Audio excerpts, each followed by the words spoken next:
Assalamualaikum warahmatullahi wabarakatuh. Welcome to Hyuyin Channel. Seperti biasa, Mimin akan menceritakan kisah kepahlawanan Chu Xingyun dalam anime Spirit Sword Sofrek. Selamat menyaksikan. Anda akan menang jika Anda suka bertarung. Ini hampir benar, tapi hampir setelah semua itu hampir. Dalam beberapa hari berikutnya, Zhu Hengyu mengendalikan tubuh pertempuran Gyokroh dan berkeliaran di medan perang tingkat 36 runtuh. Setelah menjelajah selama beberapa hari, Zhu Hengyu terkejut mengetahuinya. Tubuh pertempuran Gyokrohnya benar-benar terperangkap di lembah tertutup dengan diameter lebih dari 10 km. Lembah itu dikelilingi pegunungan. Selain itu, pegunungan di sekitarnya sangat curam dan sangat menjulang. Tentu saja harus disebutkan di sini. Di dalam medan perang tier 36 runtuh. Yang disebut langit menjulang sebenarnya tidak harus tinggi. Tepatnya, selama tingginya melebihi 100 meter, itu menjulang tinggi. Tebing di sekitar lembah pada dasarnya lurus ke atas dan ke bawah, tegak lurus dengan tanah. Dengan pandangan tajam, itu tampak seperti tembok kota setinggi 100 meter. Zhu Hengyu mencoba melihat apakah dia bisa mendaki lereng bukit. Tapi begitu dia memasuki awan, Zhu Hengyu tersapu oleh badai yang mengamuk. Ketika Zhu Hengyu mendarat dengan kedua kakinya lagi, dia muncul dengan aneh di tempat dia mendarat sebelumnya. Setelah beberapa hari meraba-raba, Zhu Hengyu akhirnya menemukan bahwa dia sepertinya telah jatuh ke dalam jedi. Lembah ini tidak terbentuk secara alami. Beberapa tahun yang lalu, tempat ini seharusnya berupa gunung besar atau dataran. Kemudian, badai runtuh dan terbentuk di sini. Setelah ratusan juta tahun, badai ini terus melanda. Tiba-tiba, terhanyut dari lembah ini. Ketinggian atau kedalaman lembah, meskipun tidak dapat diukur, didasarkan pada data yang tersedia. Menurut diameter lembah, sebenarnya bisa dihitung. Menurut bentuk dan volume badai. Karena lembah meliputi area dengan diameter lebih dari 10 km. Itu cukup untuk menunjukkan bahwa ketinggian atau kedalaman lembah ini setidaknya ratusan kilometer. Di ketinggian seperti itu, Zhu Hengyu tidak bisa memanjat keluar. Lagi pula, tepat di atas lembah itu tertutup oleh badai dahsyat. Semua benda yang terlibat dalam badai akan hancur. Jika tidak rusak, ia akan mengikuti rotasi badai dan akhirnya jatuh ke tengah lembah. Menghadapi situasi putus asa seperti itu, Zhu Hengyu tidak bisa membantu tetapi merasa sedikit tercengang bahkan jika dia optimis. Sangat sulit bagi Zhu Hengyu untuk keluar dari masalah. Atau tunggu saja badai mereda. Atau menerobos badai dan keluar. Namun, tidak satu pun dari kedua jalur ini yang memungkinkan. Badai ini dapat menyapu lembah sebesar itu, jelas sudah tidak ada dalam waktu yang singkat. Setidaknya, sudah ada ratusan juta tahun. Apalagi dalam hal pengalaman pribadi Zhu Hengyu. Badai itu begitu dahsyat hingga tidak menunjukkan tanda-tanda mereda. Oleh karena itu, hampir tidak mungkin untuk menunggu sampai bubar dengan sendirinya. Adapun badai, maka jangan pikirkan tentang itu. Kecuali jika Zhu Hengyu dapat memperbaiki untaian 3000 hukum untuk mencapai alam bijak tingkat menengah. Jika tidak, dia tidak akan pernah menghancurkan badai ini. Akhirnya, satu-satunya cara yang bisa dipikirkan Zhu Hengyu. Mungkin itu menggunakan teknik melarikan diri dari bumi dan melarikan diri. Meskipun teknik melarikan diri tubuh pertempuran Ling Jade benar-benar tak tertandingi di dunia, jangan lupa bahwa ini adalah medan perang kehancuran tier 36. Di mana-mana di sini dipenuhi dengan Chaos Ki, Devil Ki, Extreme Yin dan Evil Ki, dan serangkaian energi. Tidak masalah untuk kabur, tapi Zhu Hengyu tidak bisa lepas dari kekacauan, dia juga tidak bisa lepas dari roh jahat.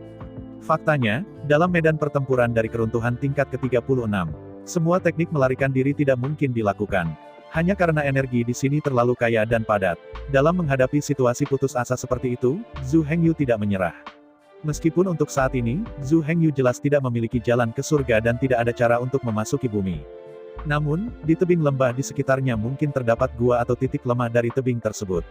Jika Anda tidak ingin sepenuhnya meninggalkan tubuh pertempuran Gyokroh ini, satu-satunya cara sekarang adalah dengan mengambil gua di tebing. Lihat apakah Anda dapat menggali saluran untuk melarikan diri. Tambahan, itu harus disebutkan. Di dalam medan pertempuran dari keruntuhan tier 36, 10 fragmen, bersama-sama mengatur arai Tai Chi Bagua. Seluruh medan perang runtuh 10 bagian dari level 36 semuanya terselubung di dalamnya. Susunan gosip Tai Chi ini mengunci langit, tanah, dan udara. Bahkan jika ada saluran jiwa antara badan hukum Zhu Hengyu dan Xuantian, mereka tidak dapat dipindahkan. Satu-satunya cara untuk masuk dan keluar dari medan perang keruntuhan tier 36 adalah dengan teleportasi arai. Tidak ada metode lain yang bisa masuk. Tidak ada metode lain yang bisa keluar. Sampai sekarang, Zhu Hengyu datang ke pria pemberani untuk mematahkan pergelangan tangannya dan meninggalkan tubuh pertempuran Gyokroh.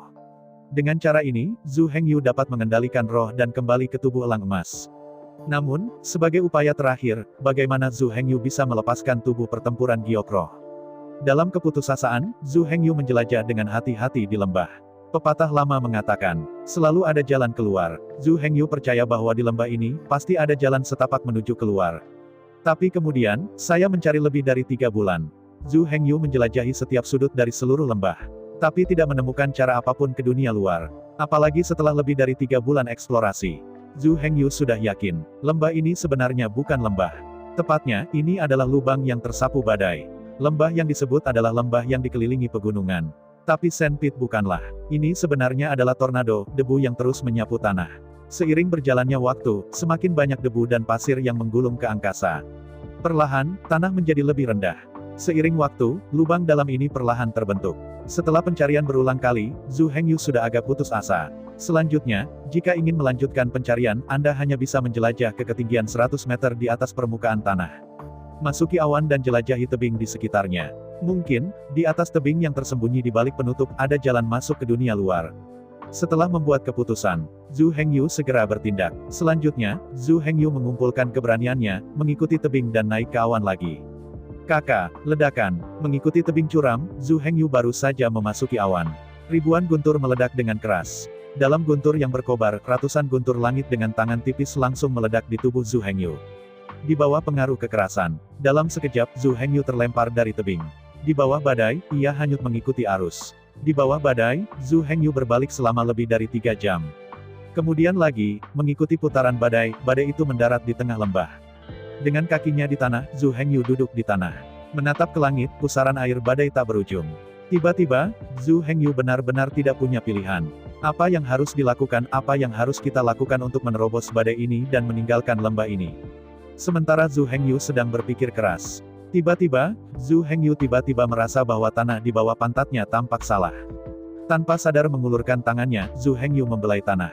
Benar saja, ada jejak suhu di tanah. Meski hanya hangat, tapi tanah normal seharusnya dingin.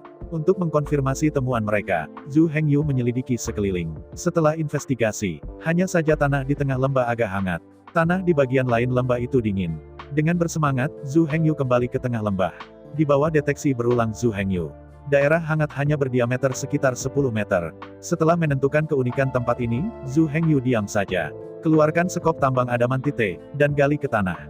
Dengan suara yang tajam, potongan lumpur dengan cepat disekop oleh Zhu Hengyu. Jangan berpikir bahwa ini adalah tugas yang mudah. Tingkat ke-36 ini runtuh di medan perang. Di bawah gerusan dan tempering berbagai aliran udara. Apakah itu tanah atau batu, kekerasannya dilebih-lebihkan. Bahkan dengan kekuatan kasar dari tubuh pertempuran giok roh, dikombinasikan dengan sekop tambang emas halus, sangat sulit untuk digali. Waktu berlalu. 3 hari kemudian, Zhu Hengyu telah menggali lubang dengan diameter lebih dari 10 meter dan dalam 30 meter. Menggali sepanjang jalan, suhu di bawah ini masih sangat hangat dan sepertinya tidak ada perubahan. Menghadapi ini, Zhu Hengyu tidak putus asa. Melambaikan mineral dengan kuat, terus menggali. Di tengah suara penggalian yang monoton, suara yang jelas terdengar tiba-tiba.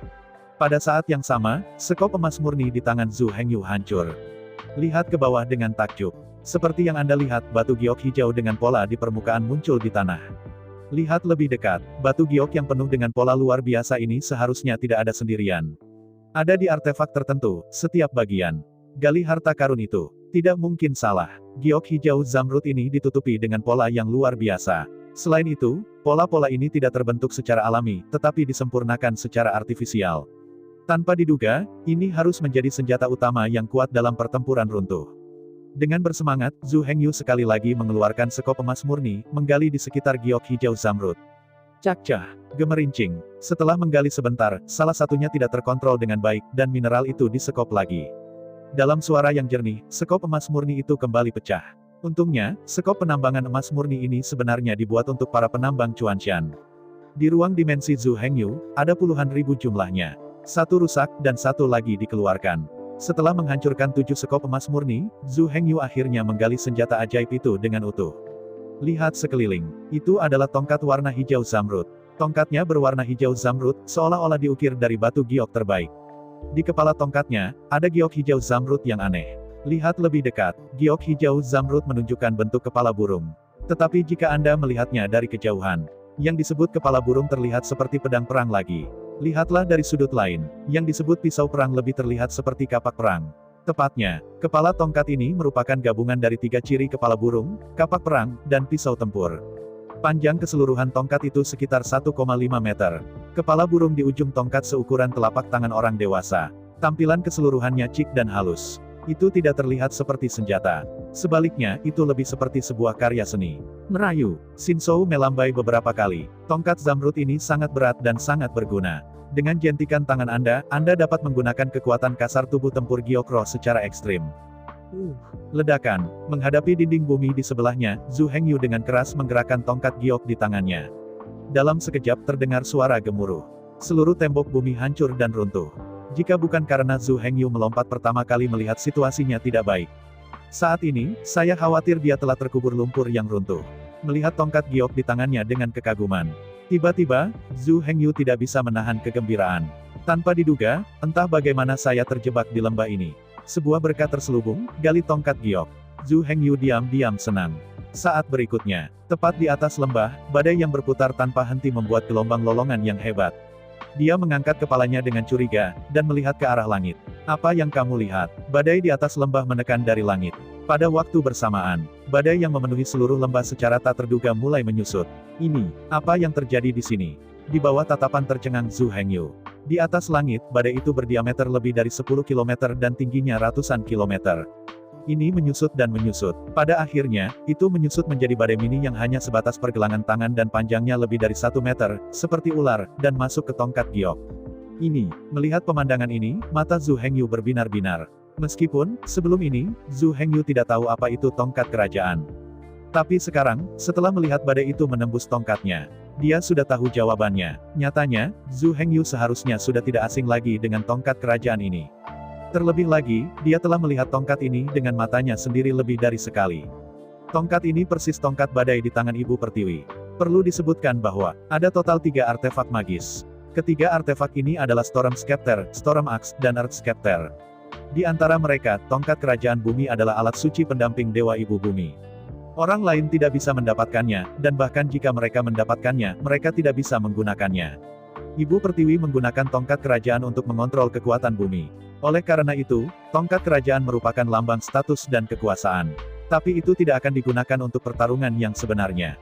Tongkat kerajaan lebih seperti kunci. Melalui kunci ini, Ibu Pertiwi dapat memiliki dan menggerakkan kekuatan bumi. Secara umum, tongkat bumi itu seperti tongkat raja. Itu melambangkan tahta tertinggi dan hak tertinggi. Tapi itu tidak digunakan sebagai senjata untuk bertarung. Senjata perang utama Ibu Pertiwi adalah kapak badai. Yang disebut kapak pertempuran badai adalah senjata yang dibuat oleh Dewa Ibu Bumi, mengkondensasi esensi bumi melalui tongkat kerajaan bumi. Itu sangat kuat sehingga tidak perlu berbicara lebih banyak. Saat itu, Tiandao bergabung dengan 3 leluhur kuno untuk mengalahkan Ibu Pertiwi Bumi. Pada saat itu adalah kapak badai yang digunakan oleh Dewa Ibu Pertiwi. Hanya setelah perang itu, Dewa Ibu Pertiwi dikalahkan, dan tubuh dibagi menjadi beberapa bagian, ditekan di setiap sudut. Kapak badai juga rusak. Storm Axe yang rusak dipecah menjadi 2 bagian. Separuh dari mereka adalah bilah kapak yang patah. Setelah Ibu Pertiwi dibangkitkan, dia menyempurnakannya menjadi kapak badai. Hanya saja kapak pertempuran badai sebelumnya adalah kapak perang bergagang panjang. Setelah diperbaiki, Storm Axe kehilangan pegangannya yang panjang dan berubah menjadi kapak. Adapun setengah lainnya, itu adalah gagang panjang dari Storm Axe dan setengah bilahnya. Zhu Hengyu berwujud seperti kepala burung, mata kapak, dan kepala pedang, bahkan terbentuk dari pecahnya badai Tomahawk. Setelah dipotong, dipoles dan dimurnikan oleh Dewi Bumi, itu menjadi tongkat badai hari ini. Sampai sekarang, kapak badai bergagang pendek masih bersama Ibu Pertiwi. Tongkat tanah juga ada di tangan Dewa Ibu Bumi. Hanya tongkat ini yang hilang di medan perang keruntuhan dalam pertempuran keruntuhan.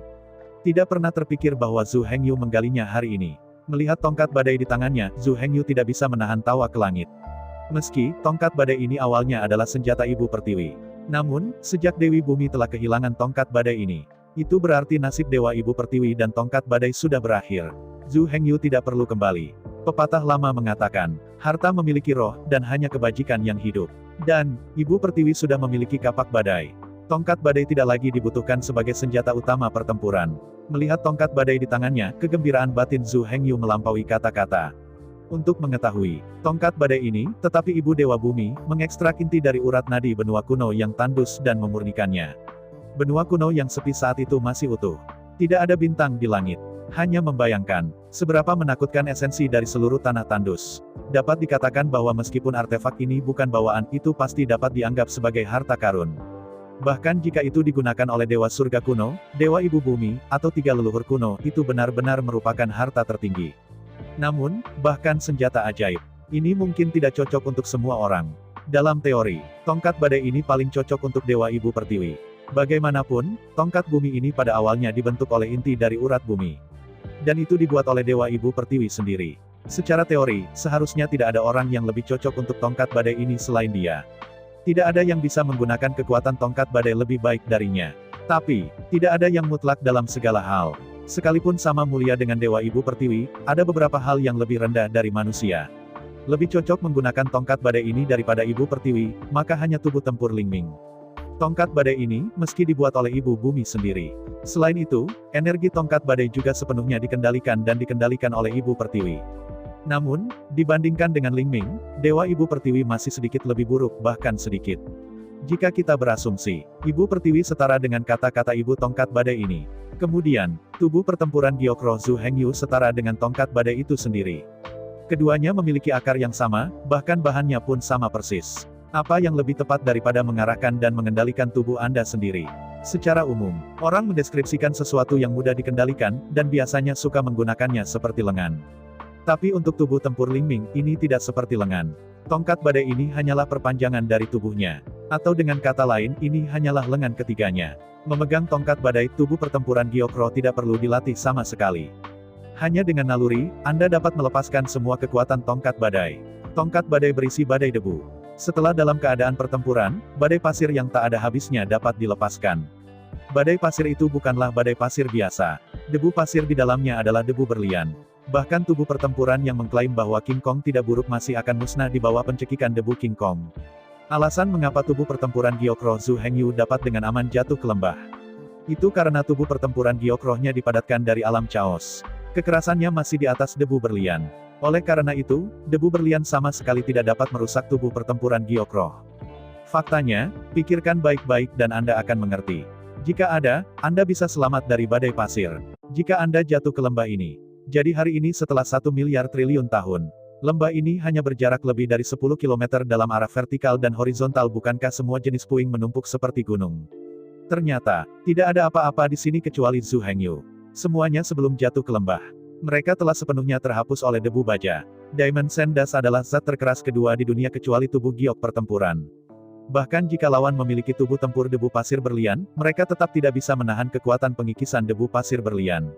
Seperti yang kita semua tahu, di bawah kekerasan yang sama, mereka bisa dipoles atau bahkan dipotong. Misalnya, pemolesan dan pemotongan berlian bisa dilakukan dengan berlian yang sama. Sebaliknya, Anda menggunakan kayu untuk menggiling besi. Atau gunakan kaca untuk menggiling berlian, itu tidak akan membuahkan hasil. Berlian dapat meninggalkan goresan pada kaca, tetapi kaca tidak dapat meninggalkan jejak pada berlian. Beberapa orang mungkin bertanya-tanya, mengapa tidak menggunakan Chaos Spirit Jade untuk bertindak sebagai debu pasir? Sebenarnya, bukannya aku tidak mau, tapi aku tidak bisa. Pertama-tama, sifat kohesif dan perbaikan diri Chaos Lingyu.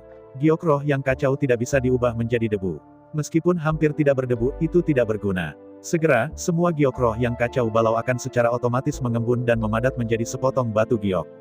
Kedua, jika Anda benar-benar menggunakan Chaos Spirit Jade untuk menghaluskan partikel debu pasir. Meskipun kekuatannya lebih tinggi, bukankah Lingyu Sand Dust bahkan musnah dengan sendirinya? Debu Gyokroh mengamuk di bawah. Belum lagi yang lain, hanya tubuh utama tongkat badai yang akan menjadi yang pertama dilenyapkan. Selain itu, tubuh pertempuran Gyokroh, serta tubuh pertempuran Dewa Ibu Bumi, tidak dapat menahan erosi pasir dan debu Gyokroh. Karena itu, bukannya Anda tidak ingin menggunakan Chaos Spirit Jade untuk menghaluskan debu pasir. Ini tidak akan berhasil, tidak dapat digunakan. Tongkat badai ini lebih dari sekedar badai debu. Faktanya, ada 3000 pola Dewa Bumi yang terukir di tongkat badai. Melalui 3000 pola Dewa Bumi, tongkat badai dapat mengaktifkan 3 kekuatan magis. Kekuatan magis nomor 1, Anda dapat meluncurkan badai pasir, yang akan menghasilkan kekuatan hisap super, mengurangi kecepatan lawan sebanyak 3000 kali. Kekuatan magis kedua dapat langsung meningkatkan bobot tongkat badai dan meningkatkan kekuatan serangannya sebanyak 3000 kali. Kekuatan magis ketiga adalah memadatkan kekuatan bumi untuk membentuk baju besi bumi yang kokoh, meningkatkan kekuatan pertahanan sebanyak 3000 kali. Dengan tongkat badai ini, tubuh pertempuran Gyokro tidak perlu melatih keterampilan dan mantra tempur apapun. Saat itu, Ibu Pertiwi menggunakan 3 kekuatan supernatural dan kekuatan supernatural tertinggi dari badai pasir. Dengan surga, dan 3 leluhur kuno, bertengkar. Meskipun saya kalah pada akhirnya. Namun kekuatan tongkat badai telah terbukti sepenuhnya. Shinzou melambaikan tongkat badai di tangannya, dan mata Zhu Hengyu penuh dengan kegembiraan. Tongkat badai ini sangat berguna. Di ujung tongkat, bentuk kepala burung terlalu tajam. Terutama ujung kepala burung, paruh runcing, dan sudut sempurna yang dibentuk oleh batang tubuh di bawah tunggang. Jika ini diiris dengan tongkat, bahkan bagian yang kosong pun akan robek. Namun, jika ini masalahnya, Zhu Hengyu masih merasa sedikit kekurangan kekuatan. Untuk mengetahui, tongkat badai ini sebenarnya hanya pegangan kapak badai ditambah setengah badan kapak. Bilah kapak asli sekarang ada di tangan Dewa Ibu Pertiwi. Setelah disempurnakan, kapak pertempuran badai baru telah dibuat. Pepatah lama berjalan dengan baik, baja yang bagus harus digunakan pada bilahnya. Hal yang sama berlaku untuk Storm Axe. Awalnya, Storm Axe dalam bentuk awalnya. Itu didasarkan pada Chaos Spirit Jade dan Chaos Fine Gold sebagai pedangnya. Sebuah kapak menghancurkannya, dan bahkan gunung akan terbelah menjadi 2 secara instan. Setelah pertempuran yang menghancurkan bumi, gagang kapak yang dibentuk oleh Gyokro yang terkondensasi dipisahkan dari bilah kapak yang terbuat dari emas murni. Mereka disempurnakan menjadi tongkat badai dan kapak pertempuran badai saat ini.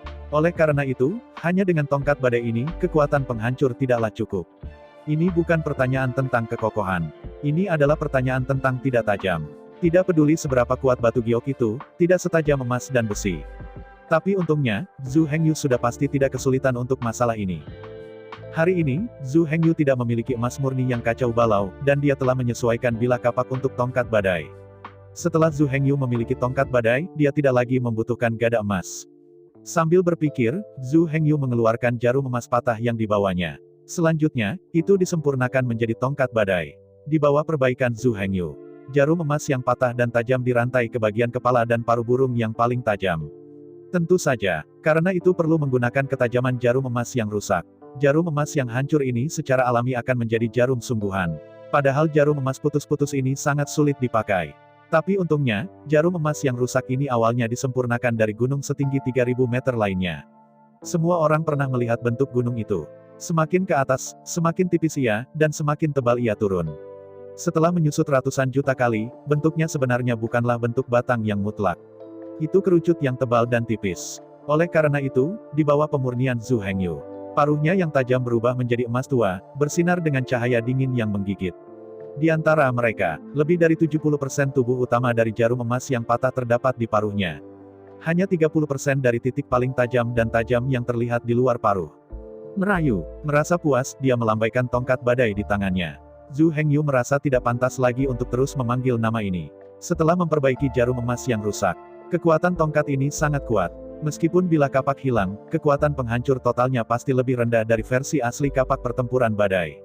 Namun, setelah ditatah ke dalam jarum emas yang patah ini, secara keseluruhan kekuatan destruktif saja, sudah pasti tidak sebaik itu. Namun, kemampuan untuk mematahkan pertahanan dan kemampuan untuk menembus lebih dari itu. Tongkat badai ini terlihat seperti gada. Namun, apa yang seharusnya menjadi posisi kepala palu sekarang telah menjadi paruh yang tajam. Apalagi di ujung paruhnya juga ada jarum emas pemusnah di kepalanya. Di Golden Needle of Destruction, ada juga kekuatan kehancuran tak terukur yang akan menghancurkan seluruh dunia kuno. Karena itu, dari perspektif ini, seluruh tongkat badai sudah melayani Golden Needle. Titik terkuat dari seluruh tongkat bukan lagi badai, tetapi jarum emas patah bertatahkan di paruhnya. Setelah perbaikan dan peningkatan, tongkat ini harus disebut tongkat kehancuran.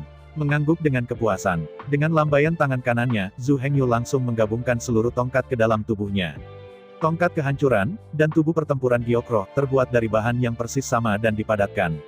Oleh karena itu, tongkat penghancur ini setara dengan lengan tubuh pertempuran Gyokro. Dengan gerakan pikiran Anda bisa menyatu dengan tubuh Anda. Tidak akan ada hambatan sama sekali. Adapun jarum emas yang rusak, sekarang telah menjadi bagian dari tongkat kehancuran. Perlu disebutkan bahwa, di antara kelima unsur tersebut, bumi bisa menghasilkan emas. Dengan cara yang sama, Gyokro yang kacau juga bisa menghasilkan emas murni yang kacau. Setelah diintegrasikan ke dalam tubuh pertempuran Gyokro, jarum emas yang rusak ini akan terus-menerus ditempa. Aura tajamnya akan menjadi semakin tajam. Tongkat ini bisa membuat lubang meskipun itu adalah pelat baja. Setelah melebur tongkat kehancuran, hati Zhu Hengyu tergerak. Angin kencang langsung menyebar dari tubuhnya. Saat berikutnya, badai dengan diameter lebih dari 10 meter, sangat kaya, sangat padat menopang tubuh Zhu Hengyu, sampai ke atas terbang keluar dari lubang yang dalam. Badai ini tidak lain adalah badai pasir yang awalnya berkecamuk di sini. Namun, bagi Zhu Hengyu, apa yang disebut badai debu terdengar terlalu jelas. Karena ini adalah badai debu yang pasti akan membawa kematian. Kemudian, sebut saja Death Storm. Tongkat kehancuran, badai kematian. Hingga saat ini, setelah Zhu Hengyu diperkuat, kekuatan tongkat ini telah meningkat pesat. Selain 3 kekuatan supernatural asli, Zhu Hengyu menambahkan 2 kekuatan magis ke tongkat ini. Kedua kekuatan supernatural ini dihasilkan oleh Golden Needle of Destruction, 3000 kali kekuatan armor piercing, dan kekuatan kehancuran yang kejam. Kekuatan 3000 kali lipat dari armor piercing itu tidak cukup. Hal yang paling menakutkan sebenarnya adalah kekuatan penghancur yang terkandung di dalam jarum emas penghancur. Kekuatan penghancur ini, itu adalah 3 gunung besar kekacauan, menyerap kekuatan kehancuran yang lahir saat dunia kuno hancur. Kekuatan ini adalah kekuatan pemusnahan. Di bawah kekuatan penghancur, Dao surgawi runtuh, bumi rusak. Kekuatan kehancuran adalah kekuatan tertinggi yang dapat menghancurkan segalanya. Kekuatan kehancuran tersapu. Seluruh alam semesta telah memasuki periode kematian selama miliaran tahun. Selama waktu itu, seluruh alam semesta seperti genangan air yang tergenang. Tidak ada tanda-tanda kehidupan. Sampai kekuatan kehancuran berangsur-angsur menghilang. Kehidupan baru lahir, maka terbentuklah dunia Taiko hari ini. Zhu Hengyu mengubah nama tongkat angin Storm menjadi tongkat kehancuran. Justru karena hal terkuat dari tongkat ini adalah sinar pemecah kekuatan yang terkandung dalam jarum emas pemecah ini. Itulah kekuatan yang bisa digambarkan sebagai yang tertinggi, tak terkalahkan, dan tak terkalahkan.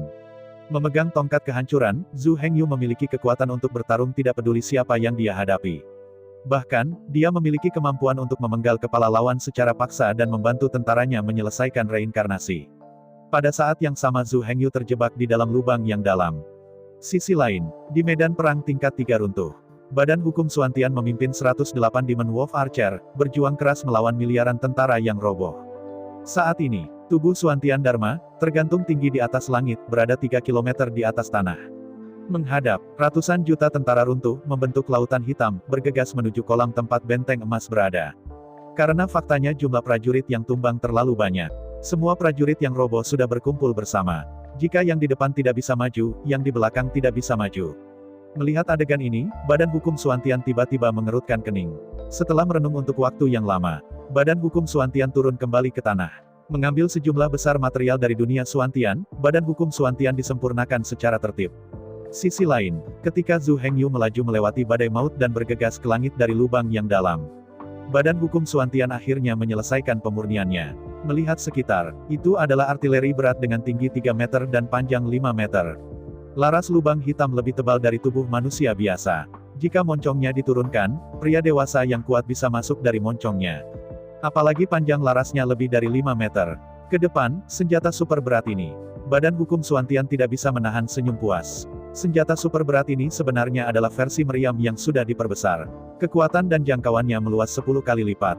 Meriam itu runtuh, dengan jarak tempuh hanya 10.000 meter. Tapi artileri berat yang runtuh itu memiliki jangkauan 100.000 meter. Badan Hukum Suantian juga terpaksa tidak berdaya karena kebutuhan untuk memperbaiki artileri berat yang runtuh. Jumlah prajurit yang roboh terlalu banyak. Tapi hanya ada 3 lorong menuju benteng emas. Oleh karena itu, sejumlah besar pejuang yang roboh berdesakan di tengah jalan. Sangat memperlambat efisiensi pemanenan penembak serigala ajaib. Dengan artileri berat yang runtuh ini, semuanya benar-benar berbeda. Jarak tembak dari artileri berat yang runtuh adalah ratusan kilometer. Sangat mungkin untuk membersihkan dari jarak jauh dan membunuh tentara yang runtuh yang macet. Adapun masalah mengumpulkan kristal kacau yang tersebar setelah Broken Warrior dibom dan dibunuh. Sangat mungkin untuk mengatur 3000 bintang dan tubuh Dharma menjadi 3000 tim. Mereka secara khusus bertanggung jawab untuk mengumpulkan pegunungan kristal yang kacau. Pada saat ini, mereka terbagi menjadi 3000 tim, bergegas keluar dari benteng emas dan memasuki kelompok musuh.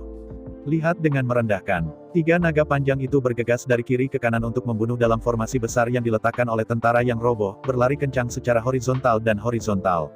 Kemanapun dia pergi, semua prajurit roboh dan logamnya dipenggal. Perlu disebutkan bahwa, tubuh Dharma 3000 bintang telah memadatkan 3000 kuda perang bintang. Duduk di punggung kuda, pedang perang di tangannya memiliki pegangan yang panjang dan berubah menjadi tombak. Selama kesibukan sepanjang jalan, efisiensi dan kecepatan membunuh tubuh Dharma 3000 bintang tidak kalah dengan penembak serigala ajaib. 3000 bintang kavaleri besi, berkumpul untuk sementara, dan dibagi menjadi 3 kelompok. Kemanapun dia pergi, sebuah jalan terbuka di tengah pasukan yang padat. Namun, kecepatan membunuh mereka bahkan lebih tinggi dari 108 Demon Wolf Archer. Namun, dibandingkan dengan para pejuang keruntuhan yang tak ada habisnya, jaraknya masih terlalu besar. Sebagai upaya terakhir untuk meningkatkan kecepatan pembunuhan, Badan Hukum Suantian memeras otaknya dan mempelajari artileri berat yang runtuh. Ini berbeda dari Dewa Zhu Hengyu. Badan Hukum Suantian tidak terlalu memperhatikan kekuatannya sendiri. Zhu Hengyu tidak suka mengandalkan kekuatan luar, lebih suka memiliki kekuatan. Bagi Zhu Hengyu, hanya kekuatannya sendiri yang paling bisa diandalkan. Meskipun kekuatan eksternal dapat membuat Anda sangat kuat, mereka tidak layak untuk diandalkan. Sebaliknya, begitu kebiasaan mengandalkan benda asing terbentuk. Kemudian, saya takut kekuatan saya sendiri tidak akan pernah meningkat. Tetapi Badan Hukum Suantian tidak berpikir seperti ini. Menurut perhitungan paling ilmiah, dengan bantuan benda asing, Anda dapat mencapai yang terkuat dalam waktu singkat. Semakin banyak Anda menggunakan benda asing, semakin kuat jadinya. Oleh karena itu, Badan Hukum Suantian tidak terlalu memperdulikan kekuatannya sendiri. Bagaimanapun, apa yang dia lakukan sekarang, dalam analisis terakhir, adalah menumbuhkan dunia Suantian. Dan dia sendiri adalah dunia Suantian itu sendiri. Oleh karena itu, semua roh Badan Hukum Suantian dihabiskan untuk penelitian kekuasaan. Misalnya, runtuhnya artileri berat adalah hasil penelitian terbarunya. Dengan satu tembakan, Anda bisa mencapai ratusan kilometer. Sejak runtuhnya artileri berat telah dirancang. Kemudian, secara alami, itu dibangun secara berkelompok. Segera, Badan Hukum Suantian merekrut 3.000 bintang dari luar. Dengan bantuan Badan Hukum 3.000 bintang, 36 artileri berat yang runtuh dengan cepat disempurnakan. Untuk mengendalikan 36 bagian artileri berat yang runtuh ini, Badan Dharma Suantian secara khusus mengerahkan tim Tiangang, penembak serigala ajaib 36 orang. 36 penembak serigala iblis, semuanya menyerah untuk menghancurkan meriam. Selanjutnya, mereka harus berlatih dengan hati-hati bagaimana mengendalikan 36 artileri berat yang runtuh ini. Dengan bantuan tubuh Dharma 3.000 bintang, 36 artileri berat yang rusak segera dibangun. Selain itu, mereka dipasang di atas atap benteng emas. Pada saat yang sama, 3 juta peluru yang meruntuhkan artileri berat disempurnakan oleh Badan Hukum Suantian sendiri. Akhirnya, mengikuti perintah dari Badan Hukum Suantian, 36 orang itu meruntuhkan artileri berat dan membuat gemuruh-gemuruh satu demi satu. Satu demi satu, nyala api keluar dari moncongnya, melolong. Menarik kepulan asap hitam, itu terbang menuju langit yang jauh. Pada waktu bersamaan, Badan Hukum Suantian naik ke langit lagi. Dengan merendahkan, menyaksikan efek sebenarnya dari runtuhnya artileri berat. Mengusir, dalam suara pecah yang tajam. Hulu ledak besar dengan tinggi 2 meter dan tubuh manusia menembus udara dan mengeluarkan suara siulan yang tajam. Setelah terbang sejauh ratusan kilometer, ia melintasi parabola dan jatuh ke tanah. Ledakan, peluru artileri belum mendarat tetapi meledak di ketinggian 100 meter di atas tanah. Di tengah raungan yang keras, peluru meriam satu orang langsung hancur di udara. Itu meledak menjadi ribuan fragmen, dan tergelincir ke tanah, gelombang tentara yang roboh. Booming, di tengah suara ledakan yang dahsyat, 30 juta fragmen menutupi area seluas 1 km dalam radius 1 km. Di area ini, lebih dari 3 juta tentara yang runtuh diledakkan menjadi asap hitam kelabu dalam sekejap. Lebih dari 300 juta kristal kacau jatuh di tanah berdentang. Melihat adegan ini, Badan Hukum Suantian mengangguk puas. Efek pembunuhan ini masih memuaskan. Dengan 36 artileri berat yang hancur, efisiensi pembunuhan secara keseluruhan telah meningkat pesat. Dengan setiap tembakan, lebih dari 300 juta kristal kacau dapat dipanen. Dapat dikatakan bahwa ketika meriam ditembakkan, emas sangat berharga. Namun, meskipun efisiensi pembunuhan telah meningkat, keruntuhan para prajurit pada akhirnya dibatasi. Runtuhnya senapan mesin, ditambah dengan runtuhnya artileri berat akibat pemboman yang kejam. Bahkan jika jumlah prajurit yang pingsan banyak, itu tidak cukup untuk membunuh. Setelah pertempuran berlangsung selama sebulan, pertempuran itu harus dihentikan. Lapisan tebal kristal kacau telah tersebar di tanah di seluruh dunia langit yang mendalam. Setelah lebih dari 10 miliar tentara yang tumbang dipenggal, dalam waktu sebulan, kristal kacau yang diperoleh melebihi angka triliun. Dengan keruntuhan di sekitarnya, para prajurit dipenggal dan dibunuh. Selanjutnya, saya harus memindahkan benteng emas lagi. Dalam 10 tahun ke depan, Badan Hukum Suantian telah memilih 10 posisi yang sangat baik. Setiap lokasi merupakan simpul tempat berkumpulnya urat-urat tanah. Di mana-mana, ada puluhan miliar tentara yang roboh berkumpul. Setelah memusnahkan semua prajurit yang roboh di medan perang pertama, Badan Hukum Suantian akan memasang benteng emas ke dunia Suantian dan pindah ke medan perang kedua. Setelah pembersihan medan perang di medan perang kedua selesai, kita akan pindah ke dan seterusnya, siklus reciprocating. Dalam setiap putaran, 10 medan perang berputar, yang hampir persis 1 tahun. Dalam 1 tahun, pendapatan tahunan akan mencapai 10 triliun kristalisasi yang kacau balau. Karena Zhu Hengyu memberi perintah untuk sementara menghentikan dekomposisi kristal yang kacau. Oleh karena itu, sejumlah besar kristal kacau hanya menumpuk di tanah dunia langit yang mendalam, menyebarkan lapisan tebal. Dan kedepannya ketebalan ini akan terus bertambah. Sebelum Zhu Hengyu kembali, mereka akan terburu-buru tanpa batas di medan perang runtuh tingkat ketiga. Semua kekayaan yang didapat akan ditimbun. Adapun apa sebenarnya yang akan dilakukannya, Badan Hukum Suantian sebenarnya tidak begitu jelas. Saat ini, setelah berhasil mengembangkan artileri berat yang runtuh, Badan Hukum Suantian fokus pada peluncur roket yang runtuh lagi. Runtuhnya senapan mesin, runtuhnya artileri berat, dan runtuhnya peluncur roket tidak lahir begitu saja. Faktanya, Badan Hukum Suantian juga tidak memiliki kemampuan kreatif. Ketiga senjata utama ini semuanya memiliki asal-usulnya. Kemudian, saat Zhu Hengyu masih Chu Xingyun, begitu berada di sebuah planet di jurang bawah tanah, seluruh rangkaian persenjataan dikembangkan. Di antaranya, termasuk senapan mesin, artileri berat, dan peluncur roket. Hanya saja Chu Xingyun pada saat itu sebenarnya tidak berdaya dan harus sementara menggunakan benda asing. Setelah kesulitan teratasi, Zhu Hengyu membuang semua persenjataannya seperti sepatu. Bagi Zhu Hengyu, hanya kekuatannya sendiri yang nyata. Benda asing yang disebut tidak dapat dipercaya atau dapat dipercaya. Untuk Zhu Hengyu, jika Anda memberinya dua pilihan. Pilihan pertama adalah memberinya kekuatan untuk menghancurkan rumah. Opsi kedua adalah memberinya senjata ajaib yang dapat langsung menghancurkan kota. Tidak perlu diragukan lagi, Zhu Hengyu pasti akan memilih kekuatan untuk menghancurkan rumah daripada senjata ajaib yang dapat dengan mudah menghancurkan sebuah kota. Meski dari segi kekuatan saja, kekuatan untuk menghancurkan kota 10 juta kali lebih besar dari kekuatan untuk menghancurkan rumah. Namun, Zhu Hengyu selalu menghargai kekuatannya sendiri. Zhu Hengyu membenci senjata sihir dan sejenisnya. Itu bukan kekuatanmu sendiri, apa gunanya tidak peduli seberapa kuat itu. Di mata kebanyakan orang biasa, Zhu Hengyu agak berlebihan. Tapi ini caranya. Tahu juga dianut oleh hampir semua praktisi. Bagaimanapun, seberapa kuat senjata ajaib itu? Bisakah itu membuat Anda abadi? Bisakah kamu tetap awet muda selamanya? Bisakah Anda mencapai jalan yang bagus? Bahkan jika Anda ingin melepaskan kekuatan sebenarnya dari senjata ajaib, Anda tidak memiliki kekuatan atau ranah apapun. Bisakah Anda melakukannya? Ketika kekuatannya tercapai, bahkan bintang-bintang pun dapat dihancurkan dengan menunjukkannya. Pada waktu itu, apa gunanya senjata ajaib yang bisa menghancurkan kota? Praktisi, apa yang mereka bangun adalah jalan besar, bukan senjata ajaib. Benda asing tersedia, tapi tidak tergantung. Ini adalah keyakinan Zhu Hengyu. Ini juga merupakan kebenaran yang harus dijunjung oleh hampir semua kekuatan kultivasi. Di dunia ini, bukan hanya orang yang memetik harta. Harta sebenarnya spiritual, dan pasangan juga bisa dipilih. Bagaimana seseorang yang ingin mengandalkan harta bisa dipilih oleh harta karun itu? Jika harta karun itu ingin mengerahkan kekuatannya, harta itu harus didasarkan pada kekuatan kuat biksu itu. Jika Anda adalah harta karun, dan Anda dapat memilih pasangan sendiri. Jadi, pasangan seperti apa yang ingin kamu pilih? Belum lagi, kegigihan Zhu Hengyu benar atau salah. Ini sebenarnya tidak penting. Setiap orang memiliki ide setiap orang. Tidak ada benar atau salah untuk ide-ide ini sendiri. Badan Hukum Suantian, pikiran dan pemahamannya bergantung pada objek eksternal. Dalam konsep Badan Hukum Suantian, selama dia bisa menciptakan mesin perang yang cukup kuat, bahkan jika dia tidak memiliki kekuatan untuk mengikat seekor ayam, dia masih dapat memiliki kekuatan untuk menghancurkan dunia.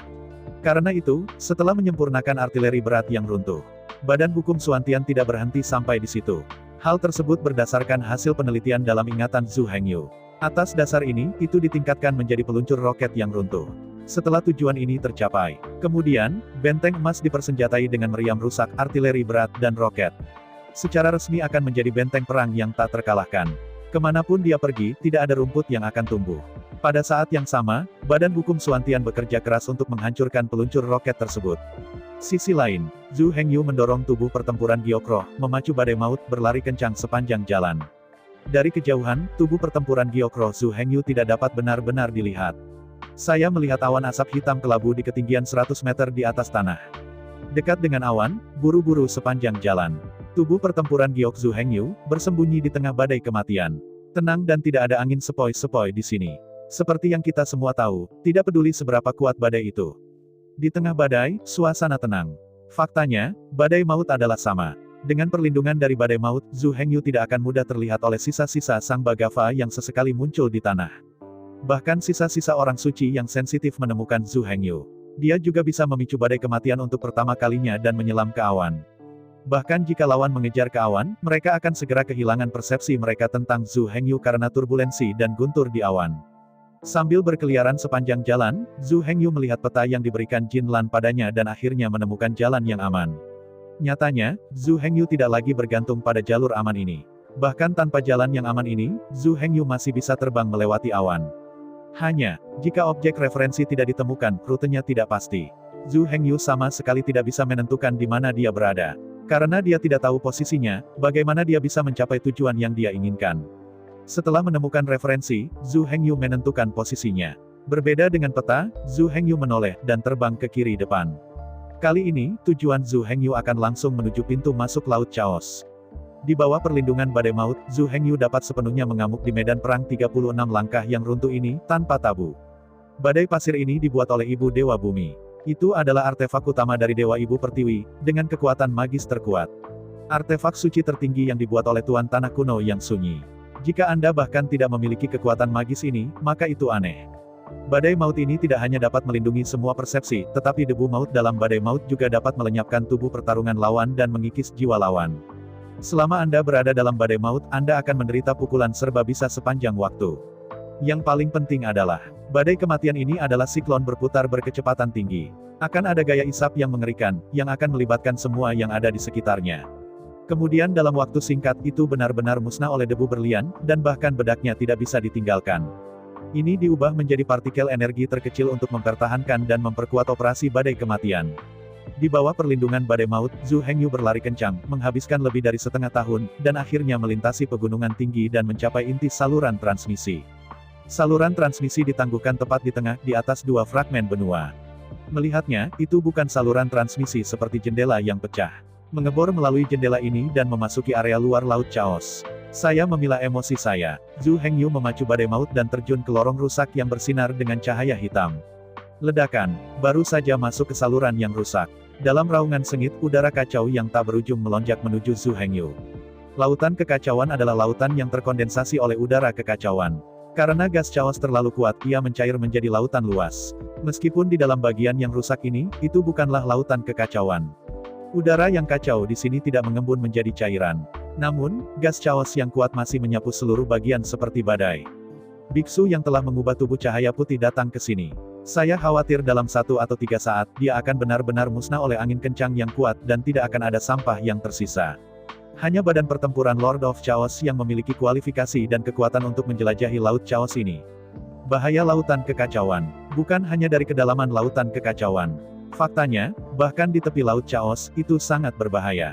Angin kekacauan, kabut kekacauan, dan hujan kekacauan semuanya dapat membawa kerusakan besar bagi para beku. Begitu dia memasuki lorong, Zhu Hengyu diserang dengan parah oleh angin kekacauan. Saluran laut kacau yang panjangnya 108.000 mil adalah terowongan angin. Angin kekacauan bertiup dari arah lautan kekacauan dengan kecepatan 108 km per detik. Menyapu sepanjang jalan. Jika Anda ingin mencapai lautan kekacauan, Anda harus melawan angin dan mundur sejauh ribuan mil untuk mencapai tepi lautan kekacauan. Yang disebut zona tepi di sini sebenarnya adalah sejenis keberadaan yang mirip dengan pantai. Belum jauh ke laut. Saya ucapkan banyak terima kasih kepada teman-teman yang telah menonton video yang saya tampilkan. Untuk video selanjutnya bisa standby di channel ini. Terima kasih.